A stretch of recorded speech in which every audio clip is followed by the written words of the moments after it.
सोचिए, एक ऐसे कुंड के बारे में जिसका पानी कभी भी खत्म नहीं होता। एक ऐसा पवित्र तालाब जिसकी चमत्कारी शक्तियों की कहानियां तो देखिए दूर दूर तक फैली हैं, पर उसका जो असली रहस्य है ना, वो आज भी एक पहेली है। तो आज हम इसी रहस्यमयी श्याम कुंड की गहराइयों में उतरने वाले हैं। अब देखिए, ये सवाल सिर्फ जिज्ञासा का नहीं है, ये आस्था से भी जुड़ा है। मतलब आज के साइंटिफिक जमाने में कोई तालाब कभी सूखे ही ना, ये कैसे मुमकिन है?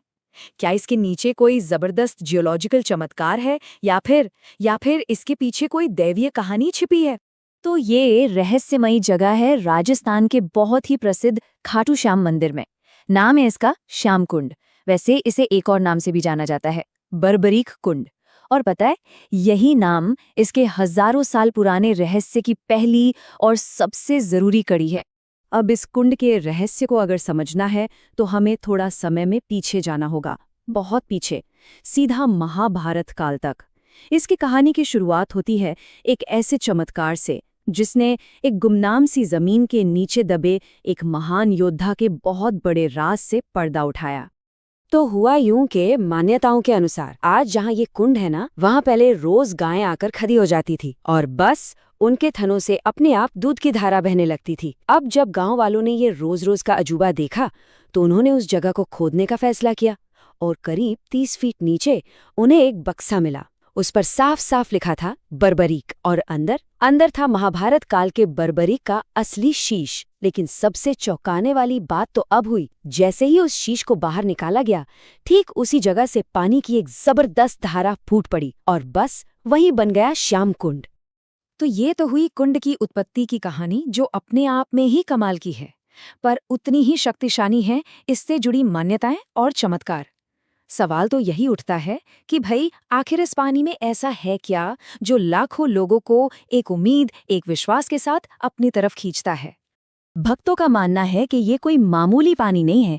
कहते हैं कि इसमें बस एक डुबकी लगा लो तो जन्मों के पाप धुल जाते हैं। अगर कोई सच्चे मन से इसमें स्नान कर ले तो उसे शारीरिक बीमारियों से छुटकारा मिल जाता है।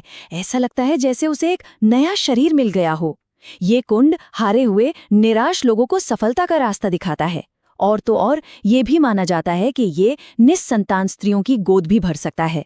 मतलब ये जल तन और मन दोनों की गंदगी को साफ कर देता है। और इन सब में सबसे बड़ी मान्यता तो वही है जिसके लिए श्याम बाबा जाने जाते हैं, हारे का सहारा।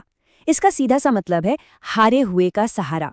ऐसा माना जाता है कि अगर कोई इंसान जिंदगी से हार चुका हो, जिसका कोई भी काम ना बन रहा हो, अगर वो इस कुंड में स्नान कर ले तो बाबा श्याम उसका हाथ थाम लेते हैं।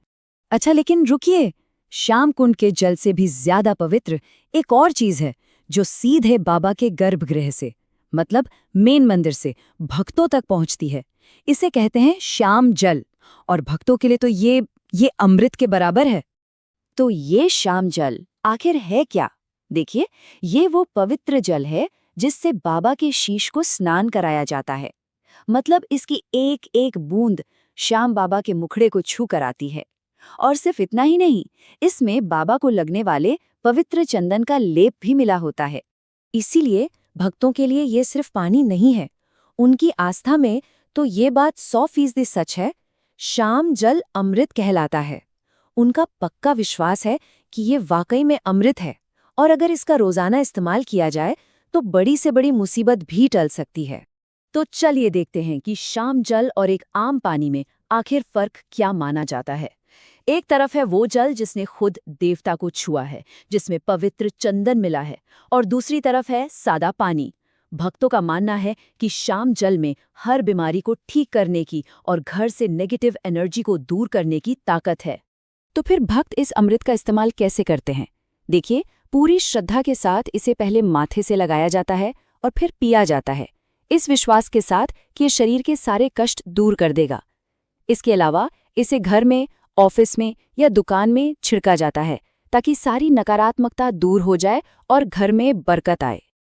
अब सवाल ये है कि अगर किसी को ये पवित्र श्याम जल अपने घर ले जाना हो तो उसका तरीका क्या है? ये समझना भी बहुत जरूरी है, क्योंकि ये भी एक पवित्र अनुष्ठान का ही हिस्सा है। श्याम जल लेने का एक पूरा प्रोसेस है। सबसे पहले मंदिर के पास एक खास बोतल मिलती है, जिसे कन्नी वाली बोतल कहते हैं, वो लेनी होती है। फिर जल लेने के लिए एक अलग लाइन बनी है, उसमें लगना पड़ता है। जब आपकी बारी आती है और आप गर्भगृह के पास पहुंचते हैं तो वहां पुजारी जी को ये बोतल देनी होती है और वो इसे शाम जल से भरकर लौटा देते हैं। पर रुकिए, इस जल को घर ले जाने के साथ कुछ जरूरी नियम भी जुड़े हुए हैं।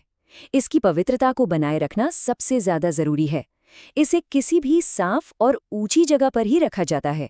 और हाँ, जो इंसान इसे लेकर जा रहा है उसे भी अपनी साफ सफाई और पवित्रता का पूरा ध्यान रखना होता है। तो आखिर में सवाल वहीं आकर खड़ा हो जाता है कि असली शक्ति का स्रोत क्या है?